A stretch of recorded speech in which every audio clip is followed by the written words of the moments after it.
नमस्कार दोस्तों, आपका स्वागत है सबलाइन न्यूज़ में। आज जो हमारे देश हिंदुस्तान के अंदर 2024 की पॉलिटिक्स को लेकर जो चल रही है, वातावरण जो है, जो हालात है, वो बहुत ही देश को कहीं ना कहीं बदनाम या पिछड़ेपन की तरफ ढकेल रहा है। और ये ख़ास तौर से जो ये ईडी का जो हथियार है, जो सेंट्रल गवर्नमेंट का इस्तेमाल हो रहा है ईडी के माध्यम से, जिस तरीके से बिहार में लोटस ऑपरेशन हुआ और नीतीश कुमार के पास दो ऑप्शन थे, या तो वो जेल जाएं या तो वो बीजेपी के साथ अलायंस होके सरकार में एज अ सीएम बने रहें। और उन्होंने यही शॉर्टकट अपनाया कि उन्होंने आरजेडी के साथ रिश्ता तोड़ के बीजेपी के साथ वापस से रिश्ता जोड़ा और बतौर मुख्यमंत्री वो शपथ 9वीं बार उन्होंने लिया। आप सबने ये देखा है।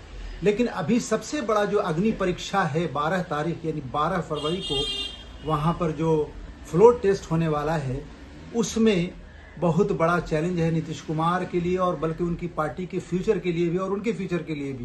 क्योंकि अभी अभी कल से खबर आ रही है सूत्रों के मुताबिक कि उनके जेडीयू के 17 विधायक इनविजिबल हो गए हैं, गायब हो गए हैं। कहाँ हैं?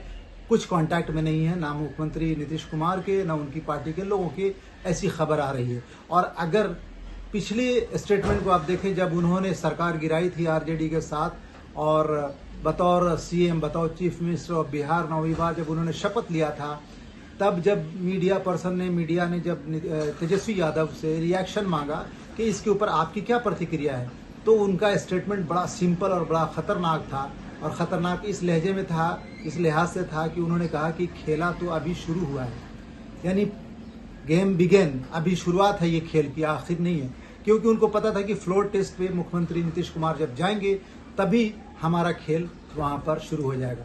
तो आपको मैं याद दिलाना चाहता हूँ कि 89 एमएलए आरजेडी के हैं और उसके बाद बीजेपी का नंबर आता है। लेकिन Nitish Kumar ji JDU I think 65 के ऊपर उनका विधायक थे, जो तीसरी पार्टी, मतलब तीसरे लेवल पे बिहार में थी। लेकिन उनका गुड लक कहिए या उनके स्ट्रेटेजी कहिए या उनके एक्सपीरियंसेस जो रहे हैं, उसके मुताबिक उनको बतौर मुख्यमंत्री वहाँ पर पार्टी में बने रहे। जब वो जेडीयू जब बीजेपी के साथ थी तभी भी मुख्यमंत्री नीतीश कुमार थे, और आरजेडी के साथ भी जब थे तभी भी नीतीश कुमार ही मुख्यमंत्री थे। खुलासा ये है दोस्तों कि लोगों का कहना है कि दूसरी तरफ जो इंडिया है, यानी कि जो आरजेडी है, आरजेडी सबसे बड़ी लार्जेस्ट पार्टी है अभी, क्योंकि उनके पास ज़्यादा विधायक की संख्या है। तो अब ये अनुमान आ रहा है, अभी जो सूत्रों से खबर आ रही है कि आरजेडी, कांग्रेस और हम, यानी पूर्व मुख्यमंत्री जीतन राम मांझी, जो बिहार विधान में जो इमामगंज विधानसभा से एमएलए हैं, उनके बेटा सुमन को उन्होंने अभी प्रेजेंटली उन्होंने मंत्री बनाया है, यानी मिनिस्टर बनाया है, और उनकी दूसरे विधायक को कोई बड़ा पद नहीं मिला है, जिससे उनकी नाराजगी है। लेकिन दूसरी तरफ आरजेडी जो गुट है, यानी तेजस्वी का जो ग्रुप है, वो उनको बतौर सीएम ऑफर कर रहा है। अब उसमें उनके साथ ये बड़ा धर्म संकट है। क्यों धर्म संकट हो रहा है? क्योंकि वहां पर नीतीश कुमार के साथ जो है सिर्फ उनको एक मंत्रालय मिला हुआ है, और यहाँ पे बतौर मुख्यमंत्री उनको प्रस्ताव दिया गया है। तो अभी खबर ये आ रही है कि जीतन राम मांझी को मुख्यमंत्री बनाया जा सकता है अगर आरजेडी की सरकार अपने उनके अलायंस के साथ बनती है। तो क्योंकि आरजेडी, कांग्रेस, हम हो जाएगा, फिर एमआईएम के एक विधायक है, एक निर्दलीय है, इस तरीके से करके उनके पास जो 4 लोगों की कमी हो रही थी, या उसकी भरपाई हो जाएगी। और बतौर बड़ी पार्टी होने के नाते, जैसे ही ये फ्लोर टेस्ट में अगर फेल होते हैं नीतीश कुमार, तो बतौर बड़ी पार्टी होने के नाते कानून के, संविधान के हिसाब से गवर्नर जो बिहार के हैं, वो पहला इन्विटेशन आरजेडी को देंगे, यानी तेजस्वी यादव को देंगे कि अगर आप अपनी सरकार का प्रस्ताव और अपने एमएलएस की लिस्ट लाके दीजिए। तो पहली अपॉर्चुनिटी नीतीश कुमार की बजाय तेजस्वी यादव को मिलेगी, और तेजस्वी यादव जो है अपने एमएलए की लिस्ट ले आके गवर्नर साहब को देंगे, और उसके बाद उनकी सरकार बनने की पूरी उम्मीद बताई जा रही है। अगर इनकी सरकार बनती है तो नीतीश कुमार की और उनकी पार्टी का बहुत बुरा फ्यूचर होने जा रहा है। ये सबसे बड़ी खबर है। देखें, ईडी का जो हथियार है, अभी झारखंड में भी यही सेम खेला गया था। जो इन्होंने बीजेपी ने जो गेम खेला था, वहां पर उनको उल्टा पड़ा, क्योंकि फ्लोर टेस्ट हुआ और जो हेमंत सोरेन थे, उन्होंने अपने एज अ सीएम उन्होंने रिजाइन दिया और अपनी पार्टी की तरफ से दूसरे कैंडिडेट को उन्होंने पेश किया।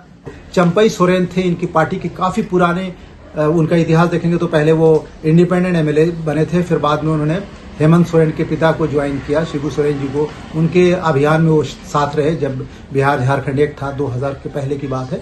तो खैर बहरहाल उनको एज अ मुख्यमंत्री उन्होंने शपथ दिला दिया और वहां पर सरकार बनी की बनी रह गई। तो वहां पर बीजेपी को मुंह की खानी पड़ी। लेकिन बताया जा रहा सूत्रों के मुताबिक यही हालात बिहार में भी होने वाले हैं। दूसरी तरफ ममता बनर्जी को भी ईडी से डरा के उनको ब्रेक लगा दिया। यानी जिस तरीके से वो राहुल गांधी यानी कांग्रेस के साथ अलायंस करने वाली थी, उन्होंने अलायंस करने से रुक गए। उन्होंने कहा कि हम अकेले चुनाव लड़ेंगे। तो हर जगह ये जो बड़ा हथियार ईडी का चल रहा है, कई जगह मोस्टली जगह इसमें कामयाबी इन्हें मिली है। महाराष्ट्र में देखें, सरकार को तोड़ दिया, एकदम तहस नहस कर दिया। एकनाथ शिंदे कल तक बहुत बड़े घोटालेबाज थे, जैसे ही उन्होंने बीजेपी का हाथ पकड़ा, दामन पकड़ा, उनकी छवि साफ हो गई और आज वो बतौर मुख्यमंत्री कर रहे। लेकिन ये भी ज्यादा दिन तक सरकार चलने वाली नहीं है। जिस दिन ये सरकार गिरेगी, चुनाव होगा और उसमें उनका बुरा हाल होने वाला है। तो ईडी ये जो आज पहली बार इतिहास में हिंदुस्तान के ईडी को जो हथियार बनाकर दूसरे केंद्र सरकार, अलग अलग राज्य सरकारों को डरा रही है। यहाँ तक कि अभी आप जो दिल्ली की सरकार है केजरीवाल साहब की, केजरीवाल को भी ईडी से डराया जा रहा है। जब वो नहीं डरे तो उनके दो खास जो लोग हैं उनको डराया जा रहा है, इसलिए कि अगर वो दो लोग अगर डर गए और इनके खिलाफ उन्होंने गवाही दे दिया, विटनेस बना लिया अरविंद केजरीवाल के खिलाफ, तो इन बुरा हाल हो जाएगा। और इनके खिलाफ तो कुछ मिल नहीं रहा है। जिस तरीके से झारखंड में हेमंत सोरेन को कुछ महज 2-3 करोड़ की जमीन का लेन देन होने वाली थी। अब सोच ले कि एक राज्य कोष कितना बड़ा होता है, कि स्टेट का मालिक होता है मुख्यमंत्री, उसके पास पूरा राज्य है और अब 2-5 करोड़ का एलिगेशन, मतलब बाद में जैसे कि महाराष्ट्र में जब यहाँ के मिनिस्टर को अनिल देशमुख को जब अरेस्ट किया, जेल भेज दिया गया और जब उनको अदालत में पेश किया गया तो जज ने कहा कि इन पर तो कोई केस ही नहीं बनता है। लेकिन जो हैरेसमेंट का जो एपिसोड होता है वो डिफिकल्ट होता है। इस डर से बहुत से नेता, बहुत से पार्टी जो है यू टर्न मार के बीजेपी के आगे नतमस्तक हो जाती है। लेकिन भाई साहब ये पूरे देश में यही चल रहा है। 2024 का ये जो लोकसभा का चुनाव है, इससे पहले ये सारी एक्टिविटी काफी जोर शोर से चल रही है और हमारी इन सब पर लगभग ये 4 राज्यों पर नजर है। हम आगे भी आपको अपडेट करने की कोशिश करेंगे। देखते रहिए। जय हिंद।